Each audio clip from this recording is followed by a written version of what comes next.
I'm joined by Jeremy Ruggles from J.S. Wrights, the oldest, not you Jeremy, the firm, and largest willow grower in the world. Welcome to B3 again, Jeremy. Good to be here, Michael. Thank you. Thank you for having me. Yeah, no problem.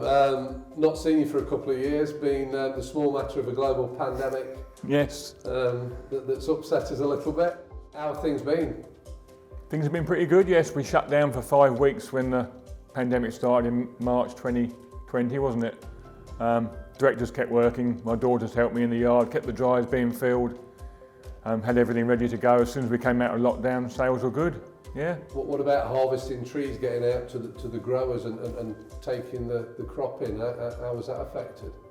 The hardest part of that was finding somewhere for the gangs to stay when they're staying away to cut the trees down. Yeah, but other than that, you can social distance and you can go and buy trees, you don't need to get too close to the landowner. I think we did stop for 5 weeks, but then we started it again, it carried on. As normal really, demand's still there. You're investing down at J.S. Wrights. Tell me what you've been up to in terms of the site itself and the factory. Yeah, the last couple of years we've put a new cross-cutting area in for cutting more trees up, another shed for splitting the wood. We think capacity in the area probably we could get enough trees, we could probably do 600,000-700,000 on the existing site. Wow. Quite easily. Plan is in 18 months' time to put 2 new drying kilns in to take up the extra demand we're finding at the moment, which going forward should help. It's all about doing the job properly, really. Okay, no, good. And I mean, I've obviously been to the site, it's impressive. But things are changing, nothing more topical than climate change at the moment. How is that affecting what you do as a business, growing English willow? Well, the trees are growing faster and growing more in a year, so they're putting more girth on, so you're getting wider grains, which is a big problem. In the 60s and 70s, players wanted wide grains. When the Surridges used to play, and the Graham Gooches and the Ian Bothams, perhaps in the 80s, they're after 6 grains in a bat. Yeah. Nowadays, people want it to look pretty with lots of grains, when really the wider grain stuff is just as good, if not better.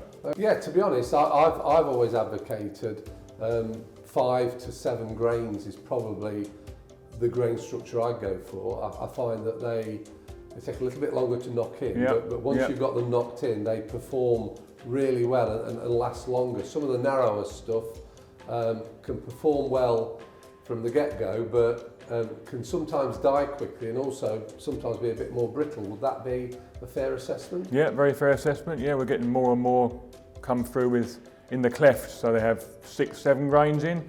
When you've made the bat, they're going to have 6 grains, perhaps 5 in some of them. Yeah. More and more, just because the growing season go right up to the November time. Yeah. Starts again in April. Wet summers, warm summers, trees grow quicker.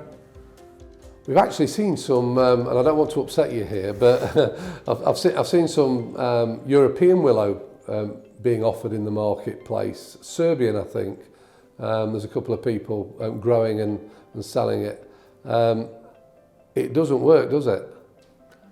I think it's got its place in the market for the cheaper end of the market, lower grade, perhaps in India, places like that, cheaper bats, but no, it's very narrow grain because the countries it grows in, they have very hot climates in the summer and very cold climates in the winter. Okay. So it's dry in the summer, so it's slow growing, and very cold in the winter. Yeah, but we found it very high density, so it's quite heavy. Yeah. But also quite brittle as well. We made a few experimental bats and they didn't last long at all. They probably have like 20 or more grains in, wouldn't they, as well? Very, very close together. Not particularly? No, not particularly, no. Pretty wide actually. But they didn't perform as well as English willow. And I think that's the unique thing about cricket bats, isn't it? Yeah. People have tried growing willow all over the world, but nothing seems to work as well as English willow. Why is that? Is it the soil? Is it the microclimate? What is it? The willow you find in other countries is just naturally grown. Oh, okay. So in Eastern Europe, they used to plant willow to reinforce the riverbanks. Okay. That's mainly where the European willow is coming from. Okay. Cricket bat willow, English cricket bat willow, is grown particularly for cricket bats. So it's the best, we take the best stock from the best trees year after year for the saplings, so you get a better quality product at the end of the tree cycle. If you plant rubbish, you're going to get rubbish effectively. Okay. If you plant a good quality set, you're going to get a good quality tree. And where's the best place to plant willow? What are ideal conditions for planting willow? High water table in the ground. They do like clay soil, but we grow trees as far down as Devon, right up to Carlisle, Welsh borders, Shropshire, Oxfordshire, all over the country. East Anglia is very good with the London clay. Near rivers, near streams, anywhere like that. They do need water, not all year round, but they need water, be near water or have a high water table. Okay, what about the spacing between? How many could you get on an acre? You get 40 to the square acre. Okay. They're at 10 metre to 12 metre centres, depending on the area. On the river banks they can grow a bit closer together because they've got plenty of water and light, obviously. Planting them in a square plantation, you give them a bit more space so they've got a bit more light to grow from. But you're always planting and looking for landowners to work with. How does that work? They get in touch, they tell you you've got the land and you go along and plant the saplings?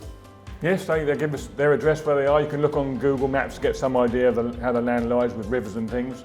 But generally it involves a site visit by one of the directors or one of our chaps who actually fells the trees and plants them. Have a look, get 40 to the square acre, 10 or 12 metres apart spacings. Okay. But it works well, you know. Hopefully for the future we'll have a big bank of contracted trees with legal contracts where the grower is guaranteed someone who will buy the tree at full market value in 15 or 20 years' time. Okay. Yeah, so there you go. If you've got some suitable land with a high water table, plenty of moisture, and you want to invest in planting some English willow, then Jeremy's your man. Jeremy. And one more thing, if you do it right, Michael, it's tax-free income as well, which is a big thing. Tax-free, fantastic.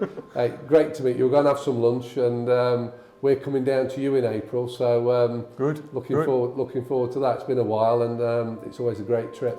Good, it's been too long, yeah. Thanks very much. Thanks, Jeremy. Cheers. Cheers.